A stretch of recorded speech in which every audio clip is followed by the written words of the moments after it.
You sit down to work with a fresh cup in hand, certain that today will finally be different.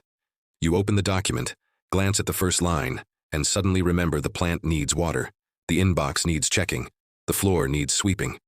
Minutes melt into an hour. The intention stays noble, yet the day slides past like soap in a shower. You promise yourself you are not lazy, and that is mostly true. But something softer and sneakier keeps tugging you away. This is the paradox of procrastination, where short-term relief hijacks long-term hope, and your future self keeps paying the bill. We treat delay like a moral failure, yet it often behaves more like a clever misfire of human wiring. The problem matters because our lives are stitched from small choices, and delay frays the thread in places we cannot easily see. When we delay often, we slowly rewrite who we think we are, not by declaration, but by repetition. Today we will explore procrastination through 3 intertwined strands that quietly braid themselves around our days. First, procrastination as emotional self-protection, where we avoid pain now and borrow interest from tomorrow's peace. Second, procrastination as identity conflict, where the task threatens the story we tell about ourselves and we retreat to protect the narrative. Third, procrastination as perfectionism in disguise, where impossible standards wear a shiny mask and whisper that starting is dangerous because finishing might expose flaws. Along the way, we will meet a student missing deadlines, an artist who never finishes, and a professional who endlessly rearranges a desk that never argues back. We will acknowledge that sometimes delay helps ideas incubate like dough rising, yet we will face the cost when the oven stays cold. Philosophers once gave this problem a name, meaning weakness of will, wondering how a person could know the good, yet choose the lesser pleasure. Modern psychology adds texture, showing that the brain discounts distant rewards and flares with discomfort when a task threatens our sense of competence. The clock inside us is uneven, valuing feelings right now more than outcomes that arrive next month or next year. When pressure rises, the nervous system quietly pursues relief, and relief often looks like scrolling, snacking, or suddenly deciding to alphabetize old files. Consider Maya, a capable student who keeps missing paper deadlines, even though her ideas are strong and her intention sincere. Each time she opens a blank page, her chest tightens, and the old story arrives that she is only smart when she gets perfect grades. To dodge that inner thunder, she texts a friend, cleans the kitchen, and tells herself she will feel ready after one more video. The deadline roars closer, panic replaces avoidance, and she writes a rushed draft that confirms the story she fears. Maya is not lazy. She is protecting her feelings the way a hand jerks away from a hot stove without asking permission.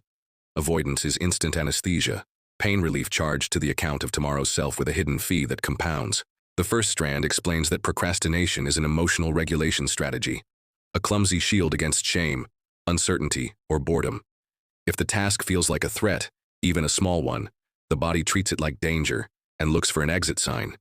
We can thank evolution for this speedy protection because it kept our ancestors alive, but it also keeps our best projects unborn. The cure is not willpower grenades, but gentler tools that lower the nervous system's alarm so the mind can walk through the door. One simple move is to shrink the first step until it feels silly to refuse, like opening the document and typing a single messy line. Another is the 5-minute promise, where you agree to work just long enough to land on the runway rather than circle in fear. Rituals help because they teach the body what comes next. So the kettle, the playlist, and the same chair become a bridge rather than a cliff. When discomfort arrives, naming the feeling out loud can drain its charge, because words turn fog into something you can hold in place. You can also pair the task with warmth, like writing near sunlight, or phoning a friend to start together, because support melts resistance. The second strand reveals a deeper knot, where delay hides a quiet fight between who we are and who we want to be. Tasks do not only demand effort, they also demand identity, and identity resists revision like an old book that refuses new chapters. If you see yourself as the reliable one, you may avoid a risky pitch that could redraw you as reckless or naive. If you see yourself as the creative one, you may resist routine tasks that feel like surrendering your spark to spreadsheets.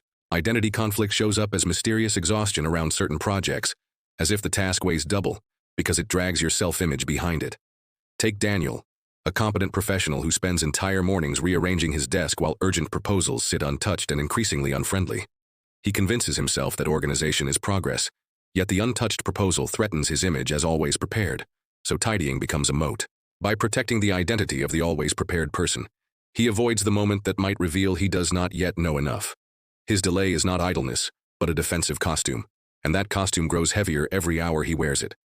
When delay masks identity conflict, the remedy is to reframe the task as an expression of chosen values rather than a verdict on who you are. You can say, I make the proposal because I value clarity and service, not because I must prove I am flawless at every turn. You can say, I write the draft because I care about learning, not because perfect writing defines my worth. Identity loosens when values take the lead, because values are directions you can walk today rather than labels you must defend forever. Small, repeated actions become identity by accretion, so you can become the kind of person who starts, simply by starting for a few minutes daily. The third strand is perfectionism wearing a noble cape, a heroic pose that secretly keeps you off the stage. Perfectionism promises high standards, yet it often delivers empty folders, unsent emails, and projects polished forever in private rooms. An artist named Lena has 10 canvases leaning against a wall, each half-finished and exiled for failing to match the shining version in her head. She tells friends she is waiting for inspiration, but what she is truly waiting for is the guarantee that no one will see her stumble. Perfectionism claims to guard excellence, yet it prevents practice, and excellence grows from practice the way trees grow from soil rather than from mirrors. When you let perfection sit in the director's chair, starting feels dangerous, and finishing feels like a trial before unforgiving judges. A common mistake is believing that high standards require pure conditions, when in fact, high standards are built from messy drafts and frequent iterations. Another mistake is treating motivation as the starter pistol, when motivation is more like a lagging indicator that follows action rather than precedes it. A third mistake is confusing delay with strategy, praising your own waiting as wisdom without testing whether anything actually improved because of it. There are times when delay is a friend, because ideas sometimes need darkness and heat before they rise into shape. A composer may step away to let a melody settle, or a scientist may pause to gather better data rather than push a weak hypothesis. But friendly delay has boundaries and intention, while chronic avoidance has fog and excuses, and the difference is felt in the body like weather. If you are incubating, you can point to a plan and a next date. If you are avoiding, you will point to vague reasons and feel smaller afterward. To outmaneuver avoidance, design your environment so the right choice is the easy choice and the wrong choice grows inconvenient. Keep tools within reach, hide the shiny distractions behind extra steps, and make the first action visible where your morning eyes will land. Break tasks into beads on a string, clicking one bead at a time, because the mind loves short games with quick wins. Write a brief list for the next day before you sleep, not to intimidate tomorrow but to greet it with a clear handshake. Use time boxes to protect focus, and let yourself stop when the box ends so work begins to feel safe again. Reward completion with small pleasures, not as bribes but as signals that effort and care are part of a kind life. Speak to yourself as you would to a dedicated friend, because cruelty burns energy and kindness returns it with interest. If fear of failure whispers loudly, schedule practice failures on purpose, like writing the worst paragraph on earth just to prove nothing exploded. If the task feels too large, measure progress in verbs rather than trophies, counting decisions made, drafts written, or calls placed. If the task feels meaningless, trace it back to a value you respect, such as generosity, craft, curiosity, or service to a specific person. If you fear judgment, find a tiny audience that is safe, like a peer who will read the messy version and celebrate the attempt. If you keep slipping, change the starting ritual rather than the goal, because fresh doorways can carry you into the same room. Researchers who study delay notice that the closer a reward is, the more gravitational pull it exerts, which helps explain why scrolling wins and savings lose. They also note that uncertainty magnifies discomfort, so clarifying the very next action reduces fog and makes movement feel possible again. Even a small countdown before beginning can help, because a deliberate launch replaces vague dread with a clean decision. None of these moves work without a dose of self-empathy, the steady recognition that you are not broken, only protecting yourself in outdated ways. When you see avoidance as care misdirected, you can redirect it toward preparation, support, and room to be imperfect while still committed. Agency returns in small installments, and confidence returns as its receipt, proving that effort matters because you are the one who showed up. Maya can sit with a timer for 5 gentle minutes, write a clumsy paragraph, and discover that the monster was mostly fear wearing a hoodie. Daniel can send a rough outline to a colleague today and feel his shoulders lower because identity bends when actions accumulate.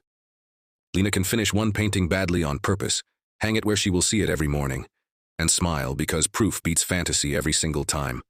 Think of procrastination as a smoke alarm that sometimes shrieks for burnt toast rather than fire, and your job is to lower the heat and open a window. Think of identity as clay that warms in your hands through repeated motion, reshaped by practice more than by promises whispered at midnight. Think of perfectionism as a museum security guard who never lets the doors open, insisting the art is safer unseen, which is true and tragic. At the end of the day, many tasks feel like a locked door, yet the lock is on your side and opens with a light push.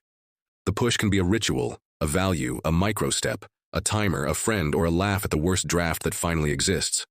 So which feelings are you protecting that no longer need armor? And what tiny step would let you test that truth today rather than next week? Which part of your identity feels most threatened by starting? And how might you anchor it to a value that will still matter when you are tired? Which assumed locked door keeps you leaning in place? And what would happen if you pushed for 10 quiet minutes and felt it swing? If you enjoyed this video, please like, subscribe, and leave a comment. Most of the doors we fear are not locked at all, and the secret is remembering that they swing easy once we dare to press.